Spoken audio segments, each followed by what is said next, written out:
Hello বন্ধুরা, আশা করি সবাই ভালো আছেন। ইন্ডিয়ান ভিসা সম্পর্কে নতুন আরেকটি তথ্য নিয়ে হাজির হলাম। তো এই মুহূর্তে আপনারা বেনাপোল গেদে বর্ডার দিয়ে সহজেই যেতে পারবেন, কোনো সমস্যা হবে না। আপনার প্রপার ডকুমেন্ট থাকলে পরে সব কিছু ঠিক থাকলে আপনি সহজেই যেতে পারবেন গেদে বেনাপোল বর্ডারে।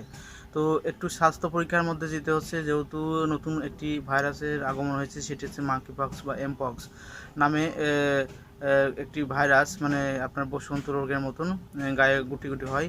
এর জন্য অনেক সতর্কতা বার্তা জারি করেছে আপনার বেনাপোল বর্ডারে কিন্তু একটু চেক করে তারপর কিন্তু ভারতে প্রবেশ করতে হচ্ছে এবং ভারত থেকে বাংলাদেশে প্রবেশ করাচ্ছে। তো সকল বর্ডারে কিন্তু এই কার্যক্রম আস্তে আস্তে শুরু হচ্ছে, কারণ পার্শ্ববর্তী দেশ পাকিস্তানেও কিন্তু এরকম এমপক্সের সমস্যা দেখা দিয়েছে, বা অন্যান্য দেশেও হচ্ছে, মৃত্যু ঝুঁকি আছে, যার কারণে কিন্তু এই ভাইরাসের কারণে একটু ভারতে যেতে সমস্যা হচ্ছে, একের পর এক সমস্যা ভারতে যেতে। তো যাই হোক, যে বিষয়টি নিয়ে কথা বলবো সেটি হচ্ছে ইন্ডিয়ান ভিসা সেন্টার।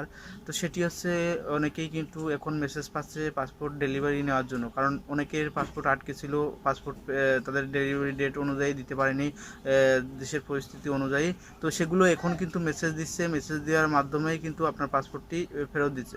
তো যারা মেসেজ পাচ্ছেন তারা পাসপোর্টটি যেদিন মেসেজ পাচ্ছেন বা যে কয় তারিখে মেসেজ পাচ্ছেন সেই কয় তারিখে যেয়ে নিয়ে আসুন, কারণ সমস্যার কথা বলা যায় না।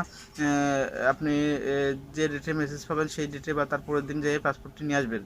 তো এখন নতুন ভিসা আবেদন কিন্তু বন্ধ রয়েছে, প্রত্যেকটা ভিসা সেন্টারে নতুন আবেদন গ্রহণ করছে না আপনার সমস্যার কারণে, কারণ চুক্তি না হওয়া পর্যন্ত কিন্তু ইন্ডিয়ান ভিসা কবে নাগাদ যে নতুন ডেট বা নতুন করে আবেদন করতে পারবেন, নতুন জমা দিতে পারবেন, সেটি কিন্তু বলা যাচ্ছে না, কারণ বাংলাদেশ ভারতের মধ্যে চুক্তি হবে, চুক্তির মাধ্যমে কিন্তু তারপর আপনার পাসপোর্টগুলো জমা দিতে পারবেন এবং নতুন করে ভিসা দেবে। এখন সেটি কীভাবে কতদিনে সম্ভব সেটি কিন্তু এখনও জানা যায়নি, কারণ বাংলাদেশের মধ্যে এখন ইন্ডিয়ানের মধ্যে কোনো সম্পর্ক তেমন কোনো ভালো নেই।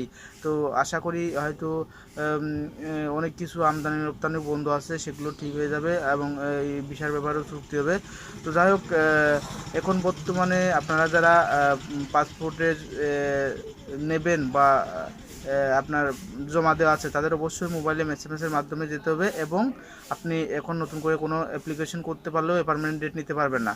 আরেকটা বিষয় হচ্ছে, বর্তমানে কিন্তু বাংলাদেশি টাকার মান একেবারেই কম, 69-70 টাকার মধ্যে চলে এসেছে, হয়তো সামনে কী হবে বলা যায় না। তো যাই হোক, স্বর্ণের দাম যেহেতু বেড়েছে, ডলারের দাম বাড়বে, হয়তো টাকার মান আরও কমতে পারে, হয়তো সামনে হয়তো ঠিক 2-1 মাস পরে ঠিক হতে পারে। তো যাই হোক, ভিডিওটি যদি আপনাদের ভালো লাগে লাইক কমেন্ট শেয়ার করবেন এবং আমার চ্যানেলটি সাবস্ক্রাইব করবেন। আমি ইন্ডিয়ান বিষয় সম্পর্কে তথ্য সবার আগে দিয়ে থাকি।